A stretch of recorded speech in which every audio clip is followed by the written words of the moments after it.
Hi guys, আমরা এখন যাব গুসাসুলি মন্দিরে, কসবা বর্ডার প্লাস করার দেখবো। আপনারা আমাদের পাশে থাকবেন।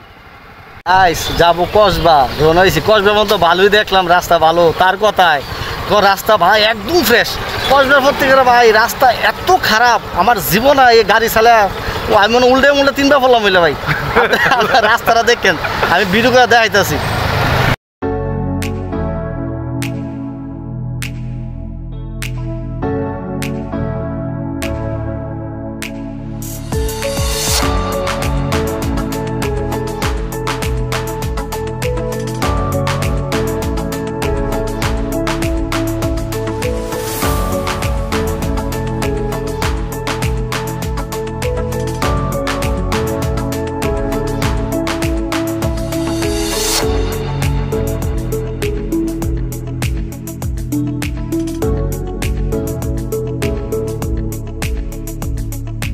আমরা এখন চলে আসছি যে সনাতন গোস্বামীর আশ্রমে।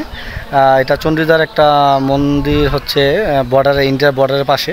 তো অনেক পুরাতন, না হইলেও 3 থেকে 400 বছর পুরাতন এই মন্দিরটা। এখানে যে পূজা দেয় পুরোহিত, উনিও অনেক আগের, উনি খুব বৃদ্ধ। ওনাকে যদি দর্শন পাই আরও ভালো। সনাতন গোস্বামী ওনারও যদি দর্শন পাই আরও ভালো। চলেন মন্দিরটা আপনাকে একটু ঘুরে দেখাই।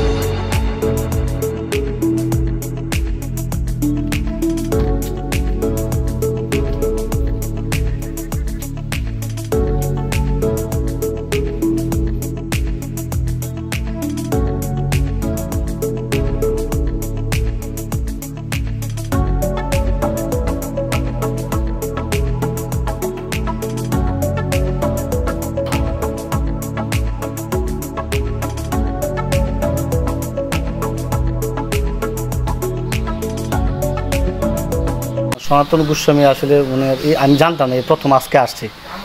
এই সনাতন গোস্বামী আমাদের হিন্দু ধর্মের একজন প্রধান গোস্বামী। যেমন শ্রীরূপ সনাতন ভট্ট রঘুনাথ, শ্রীজীব গোপাল ভট্ট দাস রঘুনাথ, এই 64। এই যে আমরা 6 গোস্বামী বৈষ্ণব, তারা পরম বৈষ্ণব। আজকে এই যে বৃন্দাবন ধাম মহাপ্রভুর আদেশে, শ্রীকৃষ্ণ চৈতন্য মহাপ্রভুর আদেশে এই জায়গা বৃন্দাবনকে, তখন বৃন্দাবন ছিল, এই বৃন্দাবনকে ধামে পরিণত করছেন এই 6 গোস্বামী। সনাতন গোস্বামী, শ্রীরূপ গোস্বামী, ভট্ট রঘুনাথ, এভাবে আমরা এই 6 গোস্বামী। তারা বা আরেকজন আছে লোকনাথ গোস্বামী, তারা এই বৃন্দাবনকে ধামে পরিণত করছেন। তারা আমাদের বৈষ্ণবেরও শিরোমণি। যেমন আমরা যে কোনো কীর্তন ভগবানের রাস্তা আগে দিবে না। আজকে যে এই বাবাকে পরম বৈষ্ণবকে দর্শন করছেন, বা বৈষ্ণবের এই মহাপ্রসাদ আপনারা কিঞ্চিত মাত্র হলে পাইছেন, এতে আপনার জীবন সার্থক। এটা হচ্ছে সনাতন গোস্বামীর দেবালয়। আর আমাদের সনাতন গোস্বামী হচ্ছেন উনি অনেক সনাতন গোস্বামী।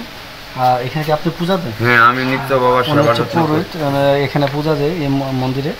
তো 100 বছর আগে, না হলে কত বছর আগে, প্রায় মনে করেন যে 600 বছর আগে, প্রায় 600 বছর আগের মন্দির এটা।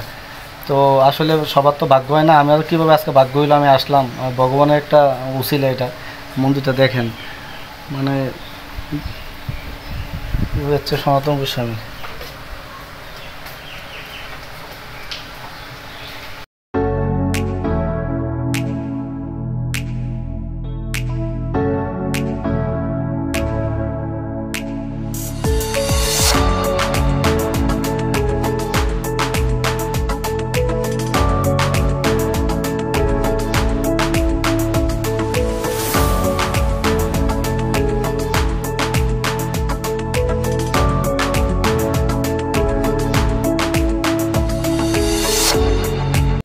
আমরা এখন ঘুরে এসে বসছি, এখন বাংলাদেশ দুজন খাচ্ছি।